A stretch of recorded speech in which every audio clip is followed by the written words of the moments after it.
Olá, licitantes! Sejam muito bem-vindos a mais um episódio do ConListaCast, edição especial Com Licitantes 2024, o maior evento de vendas ao governo do Brasil.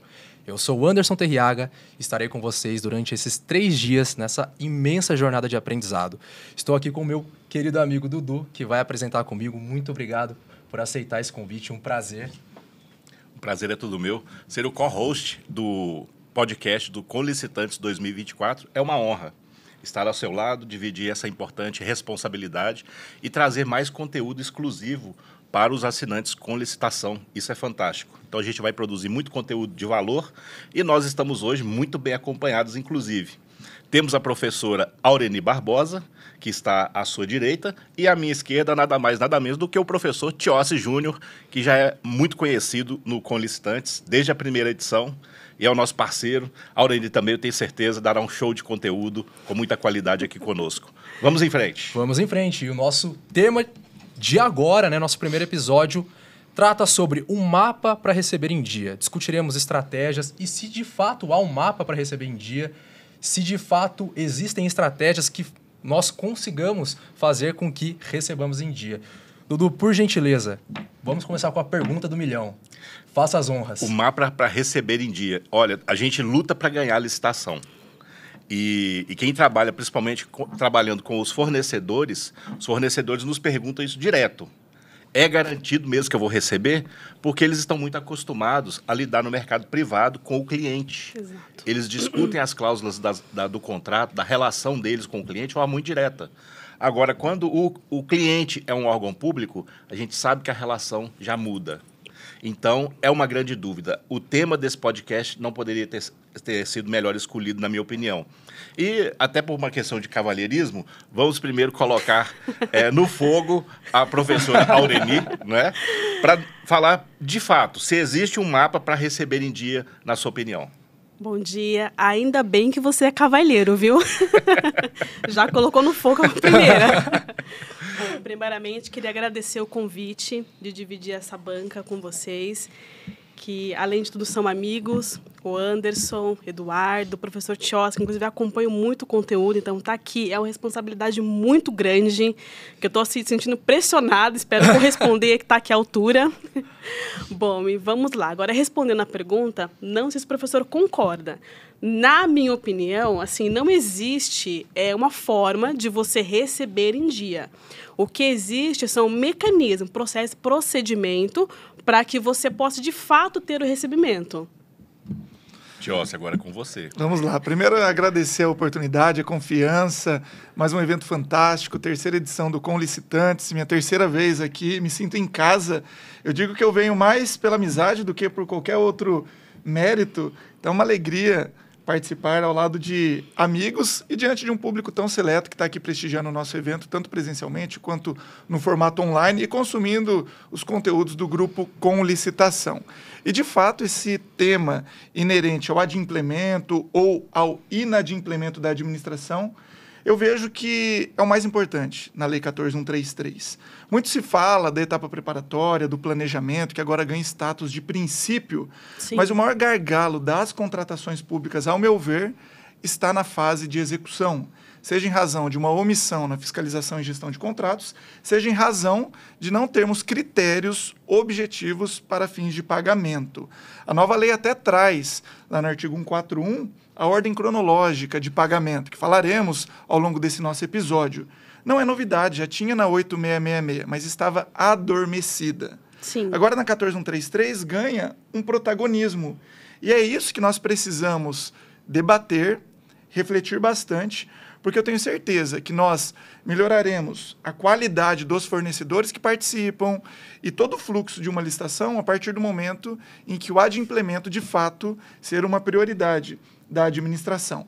Mas, objetivamente, em relação à pergunta, existe um mapa? Não, não existe. Nós precisamos construir de forma conjunta esse mapa através das ferramentas que o legislador trouxe na 14.133. Sim. E, obviamente, com muita responsabilidade, para que consigamos, sim, satisfazer o interesse público. E o objetivo da empresa é o quê? Colocar dinheiro no bolso. Né? As empresas vivem através do lucro. Então, ela participa, ela se organiza para que tenha, obviamente, o financeiro recompensado. Então, assim, não existe um mapa, existem mecanismos e ferramentas, que é o que nós apresentaremos aqui ao longo desse episódio, para que você, licitante, consultor, empresário, consiga, obviamente, ter tranquilidade de ganhar uma licitação e também ter o financeiro recompensado. Ainda sobre esse assunto, o que eu percebo hoje, Tiossi, é que nós recebemos aqui muitas dúvidas jurídicas, aqui no Jurídico do Com Licitação. E o gargalo que eu percebo hoje é que existe um erro de lapso temporal do licitante em realizar a cobrança. Porque eu tenho um licitante que ele cobra somente via e-mail, ele manda e-mail e ele liga. Olha, meu pagamento está atrasado. Olha, você não me pagou, não recebi ainda. E o licitante que espera 60 dias ou 90 dias para iniciar o processo de cobrança. Então, eu sempre oriento que o lapso temporal está equivocado.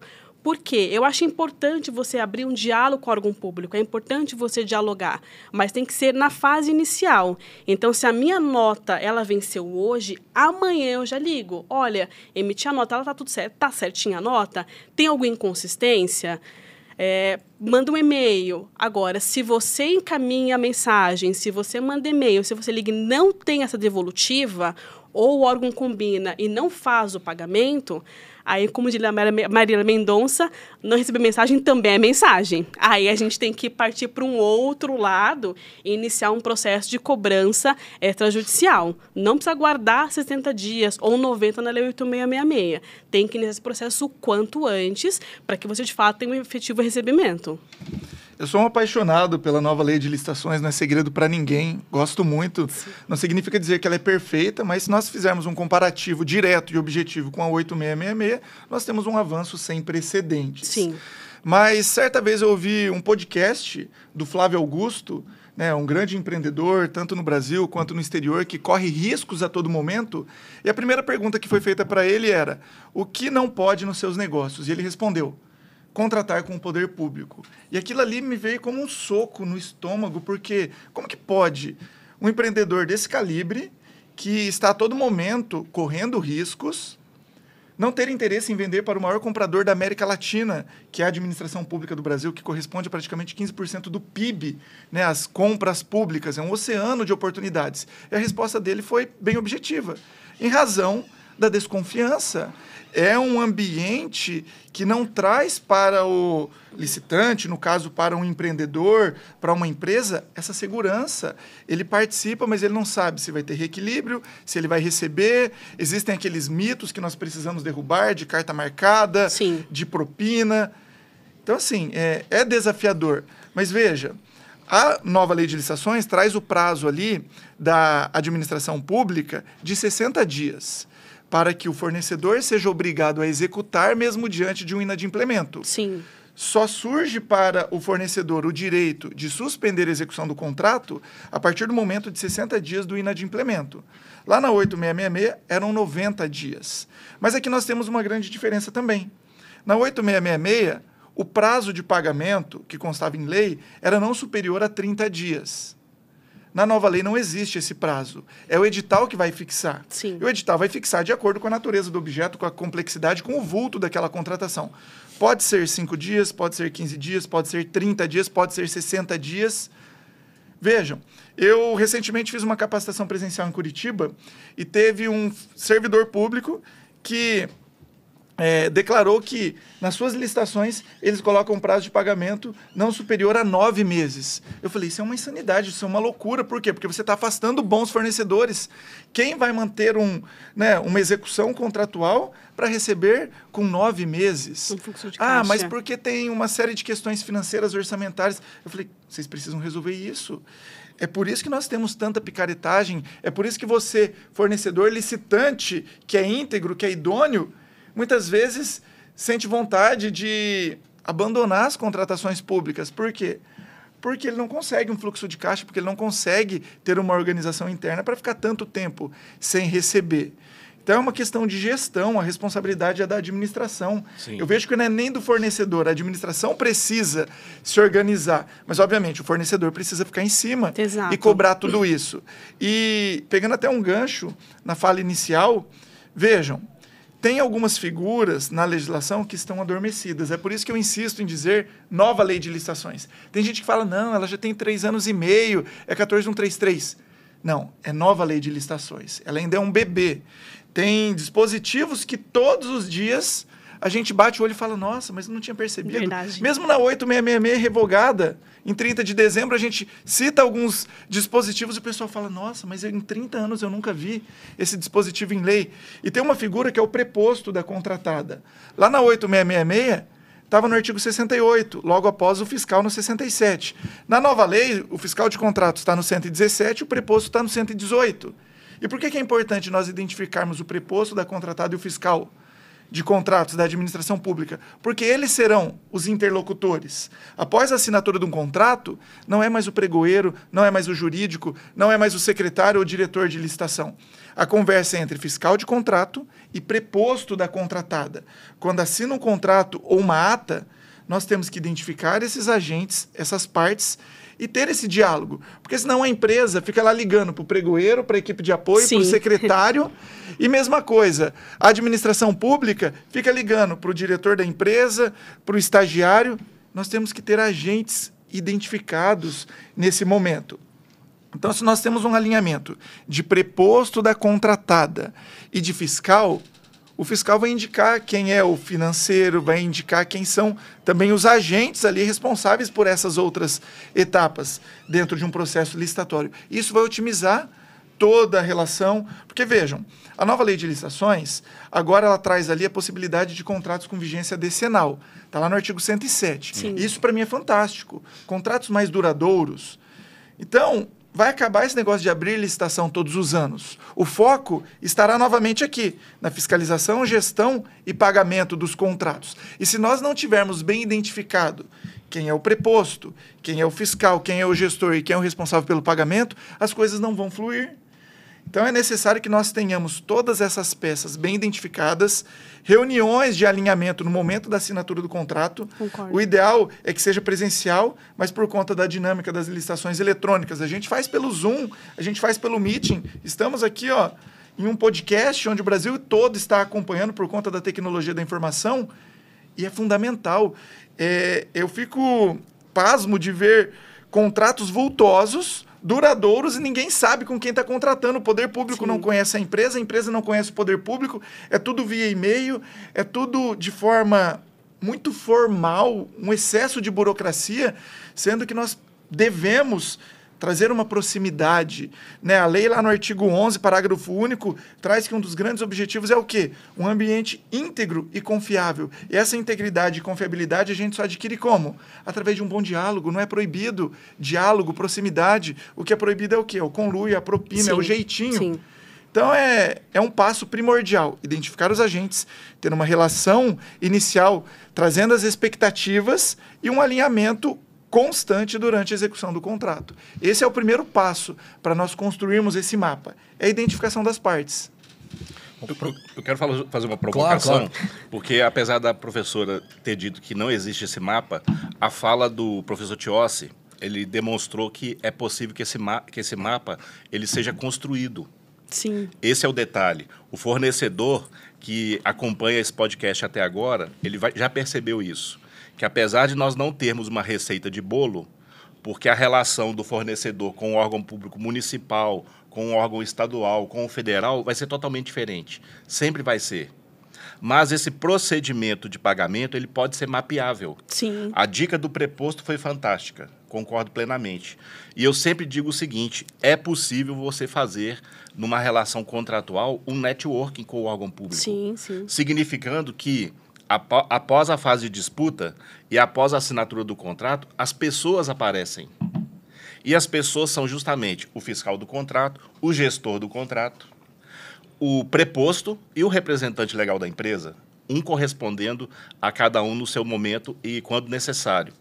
O fato do Flávio Augusto ter trazido essa informação e que realmente para nós espanta, porque ele representa um grande empresário e atua no mercado privado.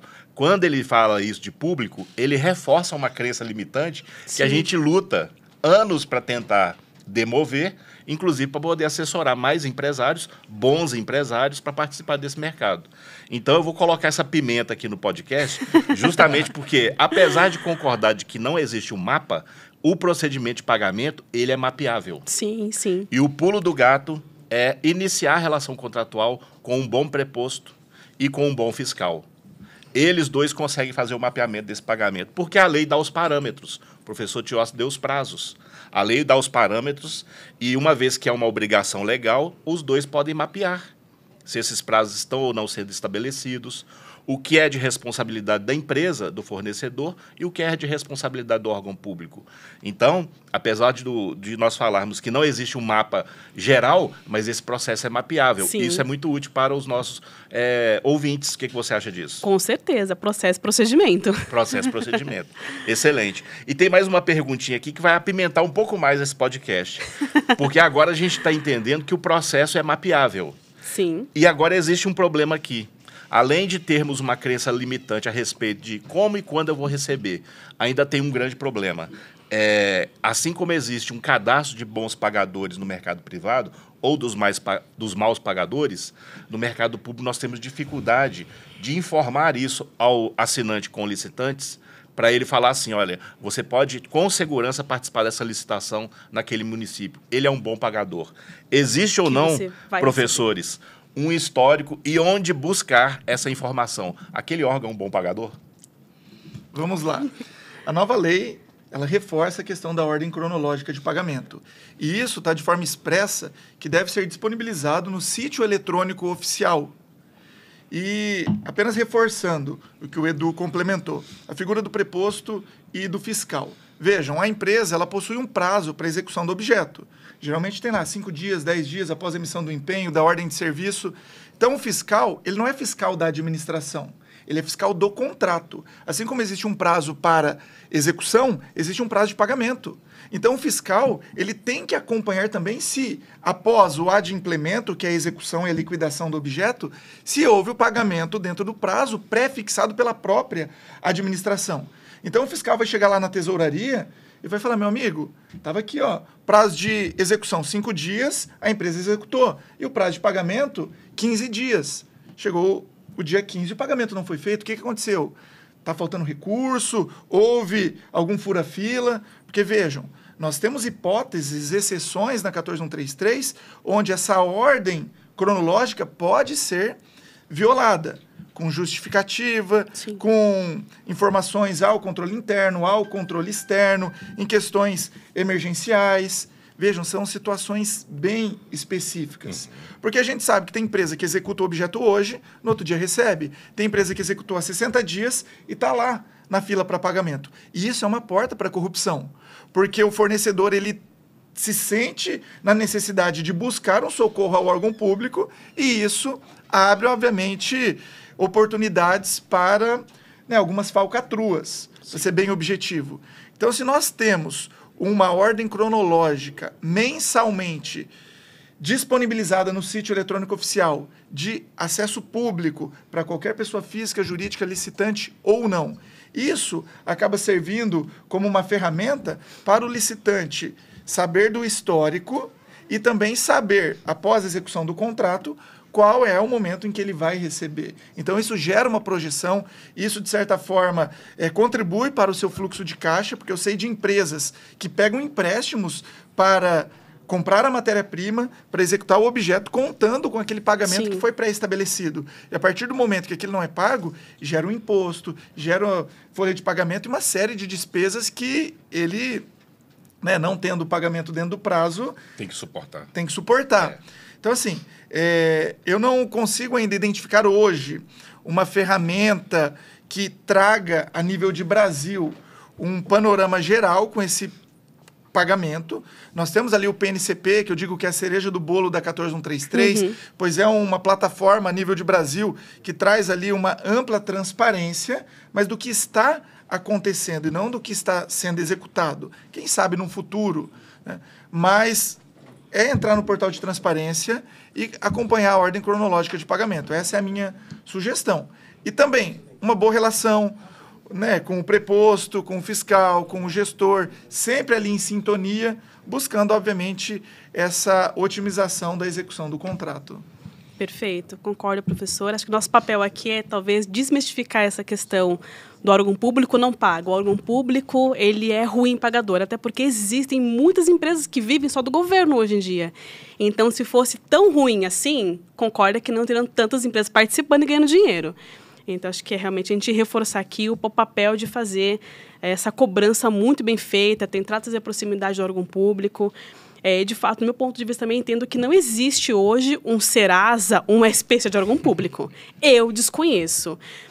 O que eu já vi empresas utilizarem como parâmetro, mas, na minha opinião, não é 100% seguro, seriam duas possibilidades. A primeira, utilizar a portal da transparência para fazer o acompanhamento dos empenhos impedidos e empenho liquidado. Mas isso ainda não é um panorama certo, porque existe glosa por inadimplemento de contrato. Então, existe uma série de fatores que não dá para a gente ponderar aqui se emitiu 1 milhão, pagou 500 mil, está devendo 500. Então, não é essa conta, ela não é uma média aritmética correta no meu ponto de vista. E um outro cenário que eu já vi empresas, inclusive, orientando, mas, na minha opinião, é um pouco perigoso, é pesquisar título precatório. Deixa eu ver quantos precatórios a empresa tem na justiça. Tem aqui 3 milhões de precatório. Ele é ruim pagador, mas e quanto que tem de verba? Então, essa conta, é perigosa você fazer essa análise de dados, porque, na minha opinião, ela é insuficiente.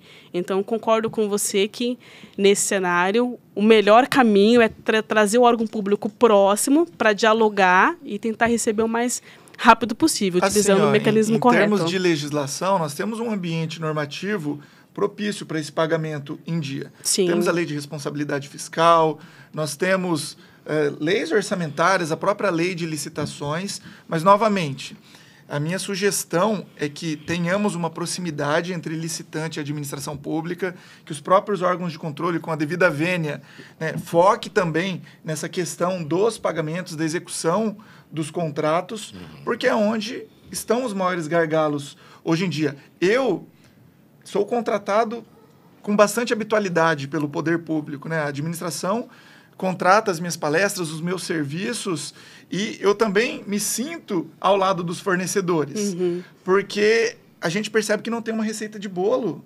Tem municípios de pequeno porte, de médio, de grande porte, tem órgãos estaduais, órgãos federais, cada um tem uma dinâmica. Sim. E é por isso que esse mapa deve ser construído. Sim. Então, lá na nossa empresa, nós temos o financeiro, nós temos o comercial, e cada um atua em um momento do processo de contratação. E é necessário nós identificarmos as peças para que tenhamos essa boa relação.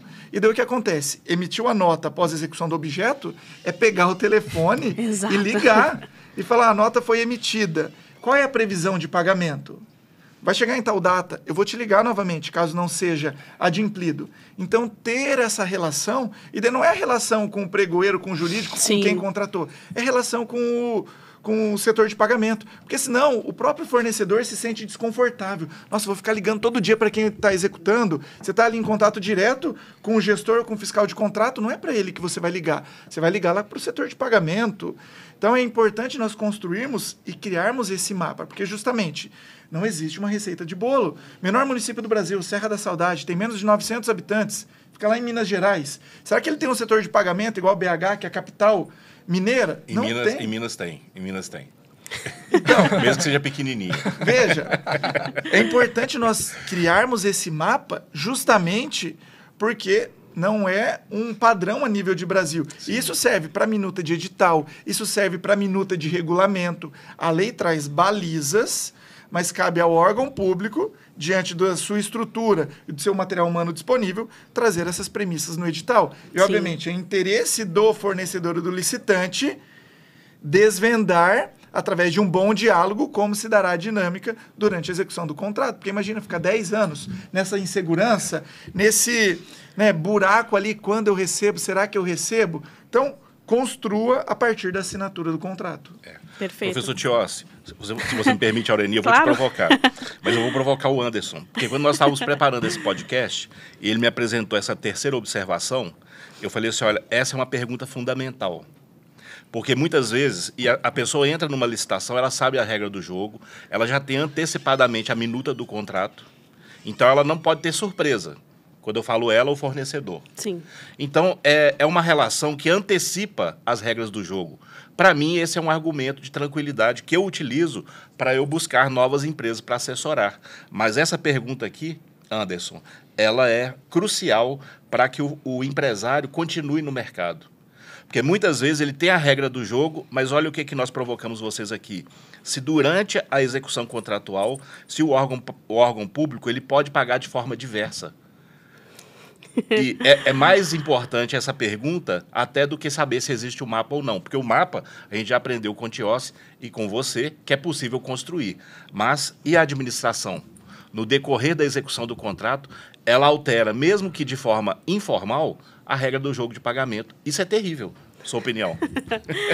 Bom, antes de responder essa pergunta, eu quero só voltar um pouquinho na fala do Tiossi, quando fala de proximidade com o órgão público. Só trazer um caso prático que eu já vivenciei, que eu acho importante ressaltar, sobre a questão de diálogo. Eu já tive um cliente que estava com uma nota pendente há 40 dias para receber, e ele não só recebia porque tinha uma informação diferente na nota fiscal.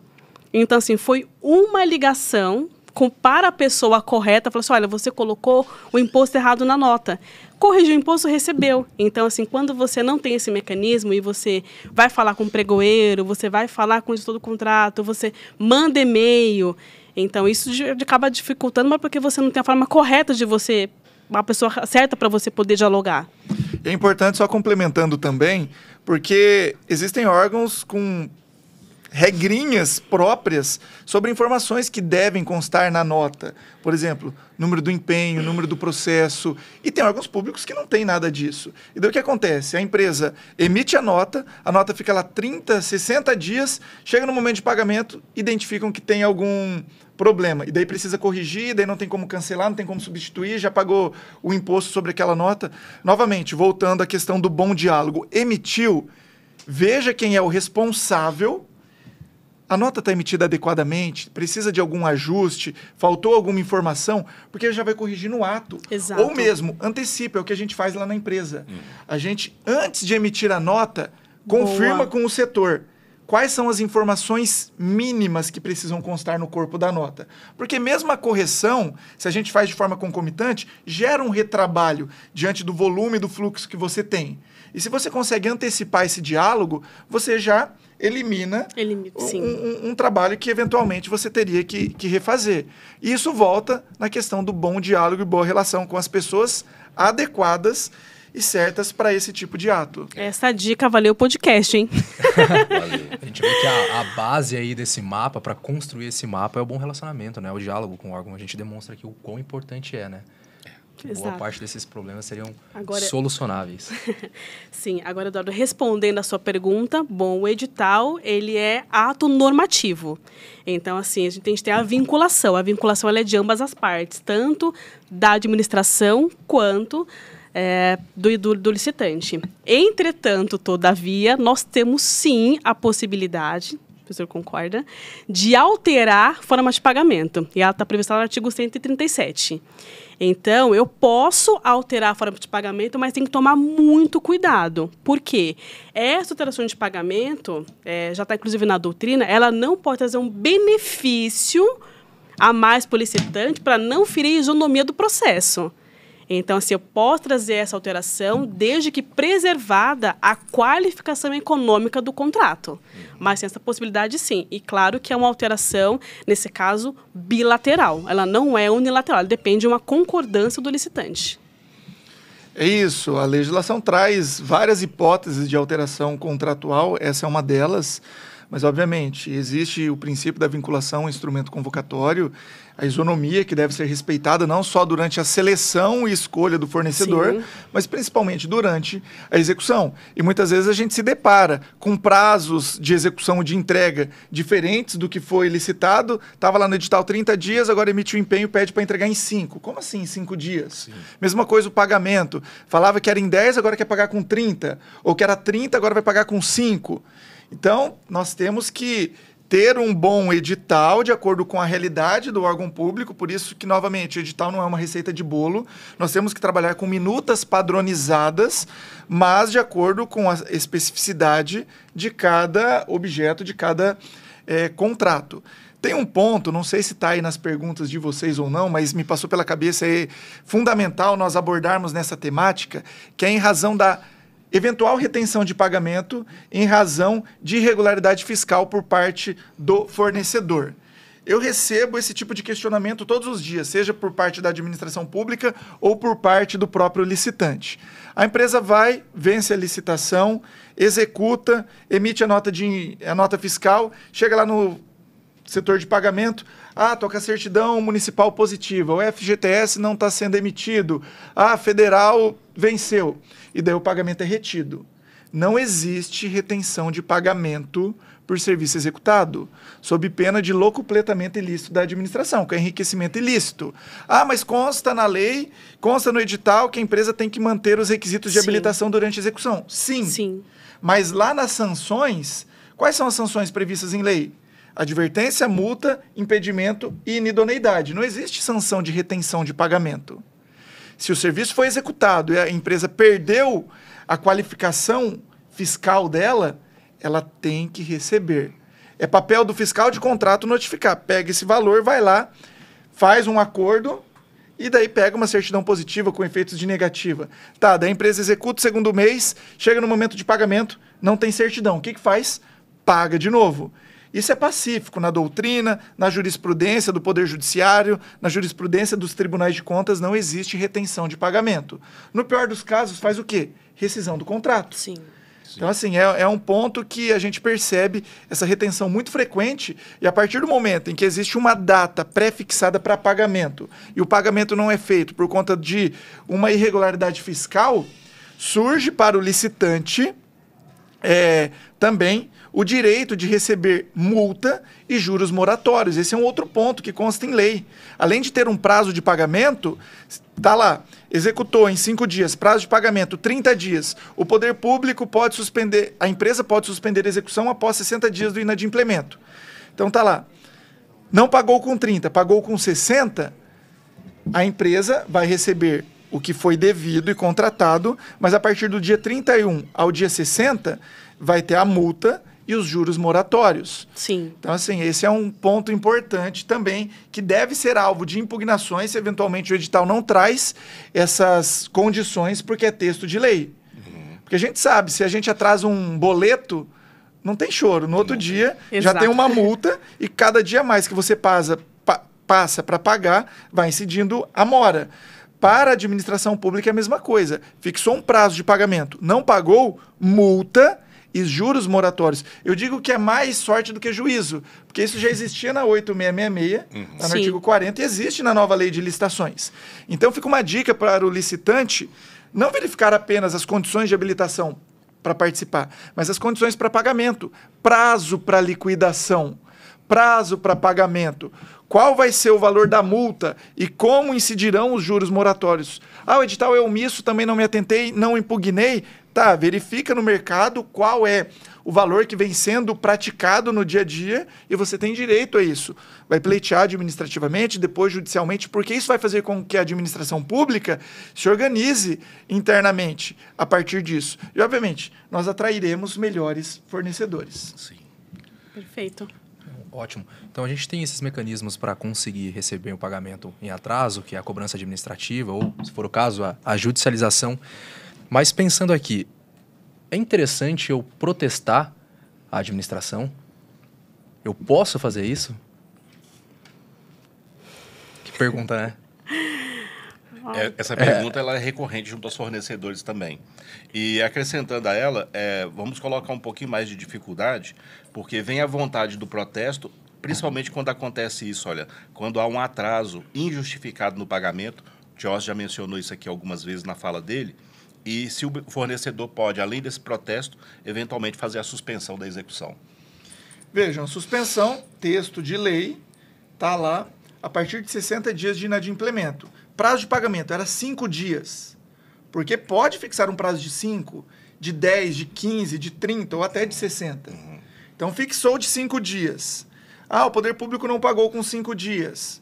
Nem com 6, nem com 7, nem com 10, nem com 30. O fornecedor é obrigado a executar em até 60 dias de atraso. Está na lei. Só com 61 que surgiria para ele o direito de suspender a execução do objeto do contrato. Né? E daí como que fica? O prazo era 5, mas eu sou obrigado a executar sim, porque quando você for receber, fornecedor, vai ter direito à multa e os juros moratórios em relação a isso. Então, por isso que é importante essa informação de verificar se consta no edital, porque se não constar, é alvo de impugnação, porque você vai ter a tranquilidade. Eu devo receber em 5, mas se eu não receber em 5, eu terei, de certa forma, um plus para minimizar o meu prejuízo. E vai surgir o direito de suspensão, eventualmente, com os 60 dias de atraso. Em relação ao protesto, é possível sim? Surte algum efeito? No campo prático eu vejo que não. Novamente, volta aquela questão de uma boa relação, de um bom diálogo com a administração, para que nós tenhamos essa dinâmica ali de execução e de pagamento do contrato. Essa é a minha visão, a minha percepção.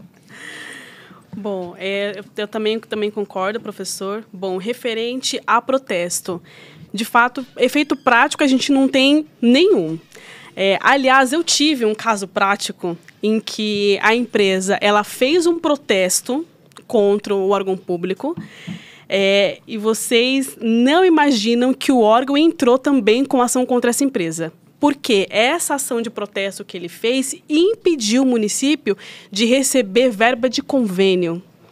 Então, o órgão público ganhou essa ação, o cliente teve que pagar, ele tendo que receber do órgão público.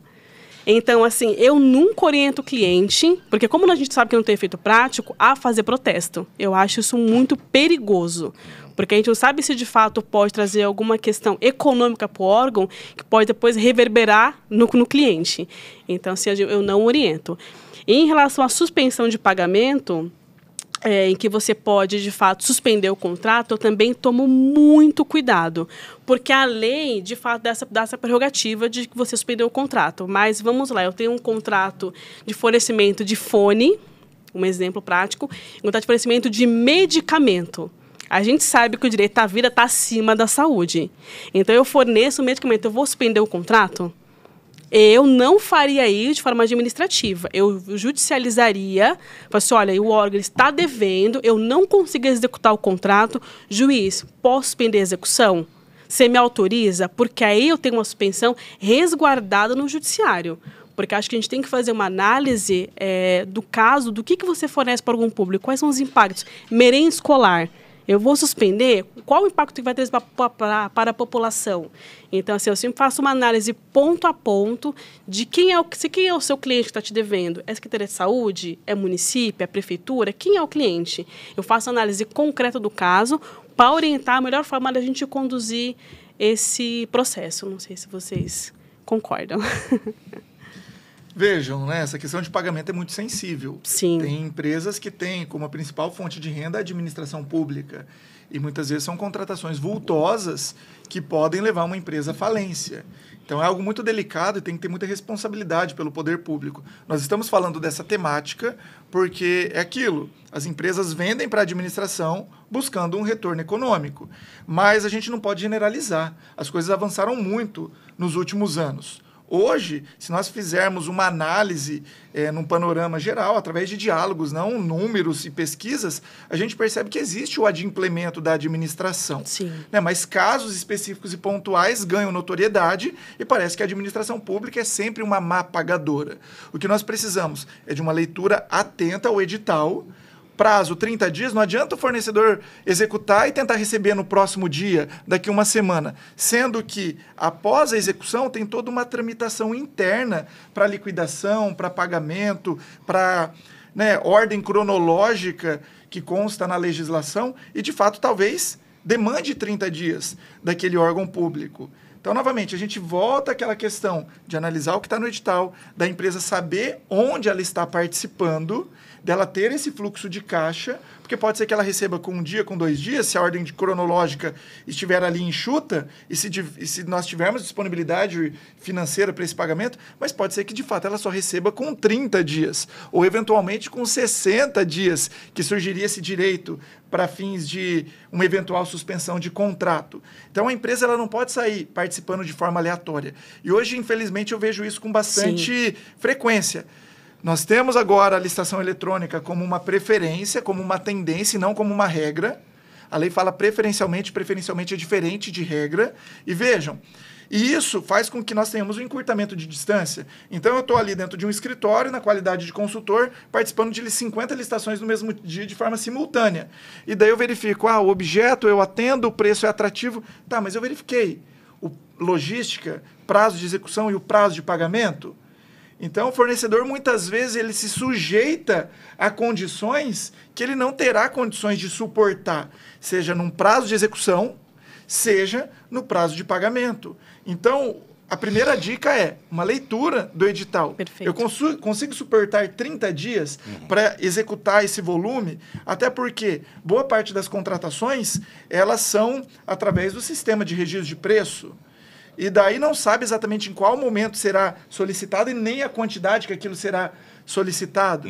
E daí eu, licitante, me atentei a esse detalhe. Será que se pedir um volume grande, nesse prazo eu terei condições de entregar e depois um prazo para suportar? E daí fica naquela angústia. O poder público não paga. Tá, ele não paga porque ele está dentro do prazo de pagamento.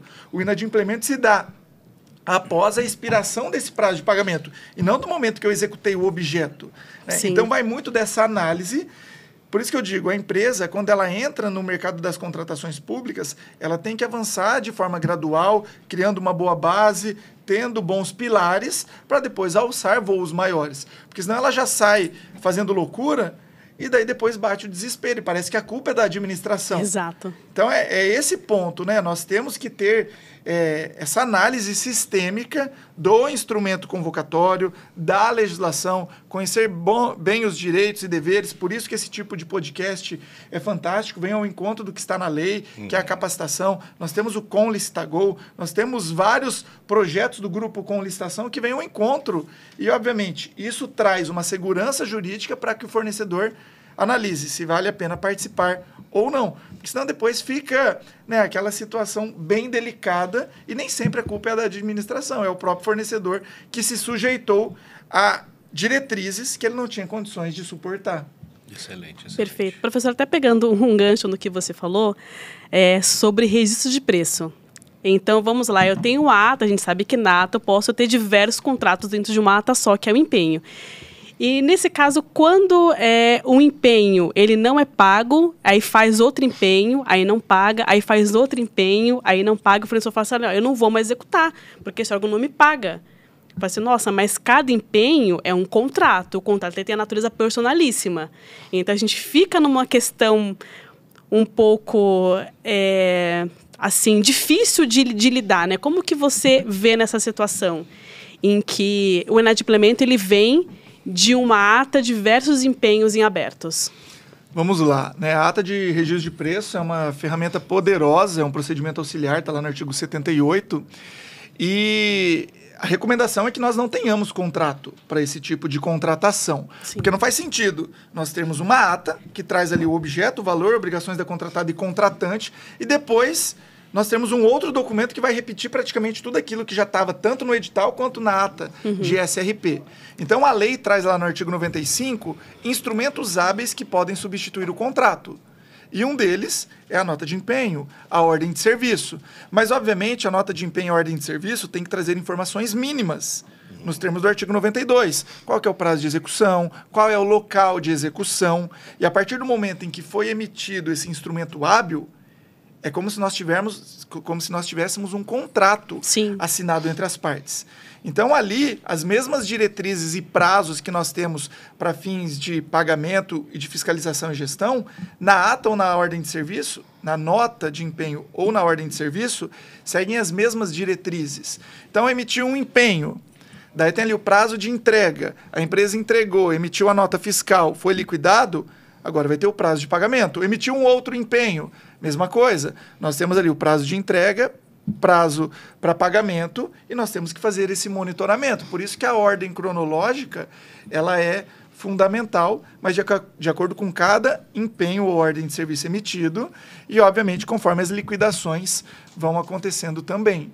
Então, não vejo um óbice em relação aos empenhos ou às ordens de serviço, né? Porque elas têm a mesma força que um contrato e daí nós vamos ter que monitorar os prazos para execução e prazos para pagamento. Mas em caso de atraso, eu cobro separadamente.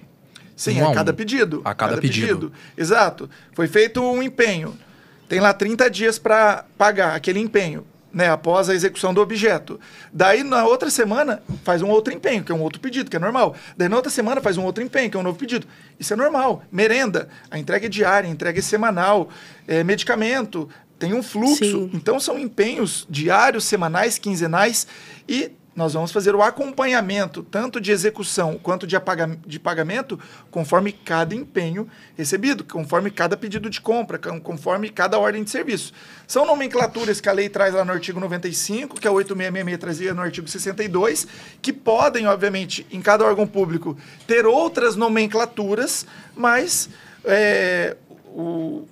o objetivo é o mesmo. Às vezes, no sistema daquele órgão público, tem lá nota de autorização de despesa, a famosa NAD. Tá, isso é um termo técnico de sistema, mas segue as diretrizes do artigo 95. Por isso que o acompanhamento ele é pontual conforme cada pedido. E a ordem cronológica no sistema também vai ser a cada pedido. Acho importante ressaltar isso, porque justamente é muito comum empresas quererem realizar a suspensão do fornecimento da ata, porque o empenho não foi pago.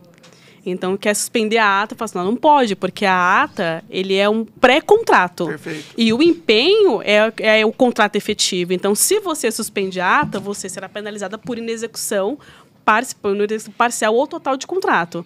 Então, talvez o que eu gosto de muito orientar os clientes nesse cenário é o quanto que é prejudicial para a sua empresa você ter esse inadimplemento do órgão público. E se for o caso, e é uma coisa recorrente, ou seja, emitiu 4 empenhos e não pagou os 4, está em atraso os 4. Falei assim, poxa, a empresa vai continuar executando? Falei, vamos judicializar. Então, talvez você judicializa, olha, se eu continuar executando, eu vou fechar minha empresa, porque eu não consigo suportar a qualificação econômica da minha empresa. Ela não consegue suportar mais essa demanda. Então, talvez esse eu vejo que seria... Só lembrando que esse inadimplemento se daria, não pelo simples fato de nós termos 4 empenhos em aberto, porque é muito comum. Isso. Mas o prazo de pagamento tenha sido expirado. Exato. E que nós tenhamos os 60 dias sem o pagamento. Né? Porque pode ser que eu tenha 20 empenhos Perfeito. Simultâneos, porque são itens específicos, tem uma ata aí com 50 itens. Hoje empenho o produto A, amanhã empenho o produto B, depois o produto C. São entregas em locais distintos e todos estão dentro de prazo de pagamento, todos ainda estão sendo ali monitorados. Então, não surge para o licitante um direito de cobrança nem administrativo e nem judicial. Então, é isso que tem que ficar muito claro também. Né? Existe uma ata, que é um pré-contrato, e daí, conforme a necessidade vai surgindo, os empenhos vão sendo emitidos, e daí a gente precisa ter um monitoramento de cada um desses empenhos para surgir esse direito de suspensão. Perfeito. Professor Aureni, professor Tiossi Júnior, eu particularmente vou agradecer porque vocês prestaram uma consultoria para mim. Vou utilizar isso no meu dia a dia, lidando com os meus clientes, empresas assessoradas. Porém, o mapa para receber em dia, o tema do podcast, veio umas palavras na minha cabeça que eu gostaria de deixar registrado aqui, para que o fornecedor não permita que o contrato com a administração se transforme num calvário. Não pode ser assim. Tem que ser uma boa relação contratual, porque ele vende para ter lucro, ele não vende para prestar um serviço filantrópico para a administração. Exato. Então, tem que ser uma boa relação, bem construída, e o que a gente pode trazer de bom para esse podcast é que, desde o início, se for uma relação bem mapeada e bem construída, ele pode chegar ao final da execução contratual, do prazo contratual, tendo recebido conforme previsão e encerrando uma relação contratual de forma positiva. Com essas considerações, eu peço para que vocês façam um breve resumo da participação nesse podcast, que o nosso coordenador, o nosso líder, vai encerrar o podcast de hoje. Quem dera. Que é o Terriaga. E nós teremos mais podcasts, mais temas, que eu tenho certeza que serão tão úteis quanto este. Desde já agradeço a participação de vocês e começar pelo Tiossi e encerrar para a professora Aureni. Maravilha. Primeiro, queria agradecer mais uma vez a oportunidade, confiança, aqui ladeado de grandes amigos, professores, referências. É sempre muito especial todo o carinho que eu recebo de vocês. Essa temática é sensível, é um tema que nós precisamos enfrentar, porque realmente licitação é feita de duas partes, poder público e empresa licitante. E nós precisamos construir essa boa relação. A gente vem evoluindo muito ao longo dos anos. A nova lei de licitações, ela traz um novo panorama para as contratações públicas. É necessário nós descriminalizarmos as contratações, nós derrubarmos alguns mantras e alguns mitos, principalmente nessa etapa de execução, de adimplemento, de fiscalização de contratos. Porque participar de uma licitação hoje, para mim, é uma questão extremamente estratégica. E talvez os licitantes não tenham percebido. E por que é estratégico? Novamente, voltando a uma temática que eu falei ao longo desse nosso bate-papo. A lei traz a possibilidade de prorrogação de vigência de ata, lá no artigo 84, e a lei traz contratos com vigência decenal, para fornecimentos e para serviços de natureza contínua. Isso significa que vai reduzir o volume de novas licitações. Isso significa que se você, licitante, está aí perdendo tempo, e é isso mesmo, perdendo tempo, tentando ganhar de forma aleatória qualquer licitação, você vai deixar passar aquilo que é mais importante. Então, identifique qual órgão público você tem interesse em vender, interesse em atender, logística para prestar um bom serviço. Por quê? Porque você vai colocar toda a sua energia, o seu esforço naquela licitação. Porque se você vencer aquela licitação, pode ser que você fique 10 anos executando aquele objeto. Não precisa mais ficar garimpando novas licitações todos os dias. Porque se você fica ali participando de 10, de 15, de 50 licitações simultâneas todos os dias, aquilo que de fato é o grande diferencial financeiro e lucrativo para sua empresa vai passar batido. E no próximo ano você fala, eu participo. Não. Só daqui 10 anos talvez você vai participar daquela licitação. Então é energia naquilo que você tem condições. Obviamente, um bom estudo do edital, fazendo a impugnação, caso não tenha cláusula de multa, de juros moratórios, todas essas questões de reequilíbrio, de reajuste, que são outros pontos sensíveis durante a execução do contrato, porque é questão de estratégia. A partir disso, vencendo essa licitação, daí você começa a construir o seu mapa, com base nessas dicas, no que nós trouxemos aqui. Então, antes mesmo de construir o mapa, é escolher a boa licitação, porque pode ser que só daqui 10 anos você consiga vender para aquele órgão público que é o seu, grande objetivo. Então, essa é a dica final. Conhecer o seu mercado, e para isso o Com Licitação tem ferramentas fantásticas, para você conhecer ali o mercado de quem de fato gasta um volume considerável de recursos em determinados objetos. E é isso, conhecer onde você está entrando, a legislação, se capacitar, identificar com quem você tem interesse em comercializar, ler o edital, para depois você construir o mapa. O mapa não é o ponto de partida, o mapa é uma fase, é uma etapa durante esse grande processo que é participar de uma licitação. Então é isso. Mais uma vez, obrigado aos amigos. Parabéns pelo evento, parabéns pelo projeto. E uma alegria, mais uma vez, desfrutar da amizade e do conhecimento de vocês. Excelente, professor. Bom, queria iniciar pelo menos agradecendo. Obrigado pelo convite, Anderson. Obrigado convocação, né? Pela convocação, Anderson. Obrigado, Eduardo. Obrigado pela aula, professor. Realmente é um prazer enorme estar aqui, dividir a mesa com você e aprender muito com você. Então, para mim, assim, sem sombra de dúvidas, foi muito gratificante. Bom, e de considerações finais, é importante a gente deixar claro que não receber não é a regra. A regra é você ter o pagamento efetivo. Então, o objetivo aqui é desmistificar o mercado. O órgão público paga, sim. A gente tem que achar de forma, mecanismo, processo, procedimento, para receber essa informação da administração pública, para você receber o seu pagamento. Então, como o Tiossi falou, você realizar a boa leitura do edital, realizar a impugnação, isso, para mim, é questão preponderante, primordial para que você obter sucesso. Porque, de fato, ninguém hoje participa de licitação só para participar. Todo mundo quer, de fato, receber. Então, isso é muito importante você utilizar de mecanismo para você conseguir receber, que é o que nós trouxemos aqui de forma didática. Espero poder contribuir com os licitantes. que esse foi o nosso principal objetivo. E o que eu acho importante também ressaltar, só uma pequena dica, é que eu acho muito perigoso o licitante hoje é que participa sem fluxo de caixa. Você depende de receber empréstimo para você participar de licitação, porque pode acontecer de fato um atraso e isso pode prejudicar a sua empresa. Então, verifique se você tem condições de executar o contrato, mesmo que tenha talvez um atraso de recebimento. Eu acho que isso é muito importante, até para evitar que exista a morte da empresa. Acho que isso é uma questão que deve ser considerada pelo licitante quando for escolher, de fato, um processo que ele queira participar da licitação. E é isso. Obrigado, queridos. Até o próximo. Excelente. Maravilha. Também quero fazer meus agradecimentos. Aqui, para mim, é uma emoção muito grande estar aqui, né? Porque a minha história com licitação começou nesse evento, há 2 anos. E hoje eu estou aqui, nessa mesa, com grandes amigos. Não poderia ser melhor. Então, quero agradecer pela aula. Eu aprendi muito. Quero agradecer também a Sônia Lúcia, o meu querido irmão Bruno Moura, por ter me dado essa honrosa missão de estar aqui com vocês. E agradecer principalmente a você, licitante, porque tudo isso existe por você e para vocês. Então, quero deixar um recado aqui, que se você estiver enfrentando algum problema em relação a recebimento, nós temos um manual de como cobrar administração. Então, peço para vocês deixarem aqui um comentário escrito manual que a gente envia para vocês. Então é isso, agradeço mais uma vez, muitíssimo obrigado, desejo um beijo no coração de vocês, forte abraço e ótimos negócios com o governo. Um abraço, pessoal.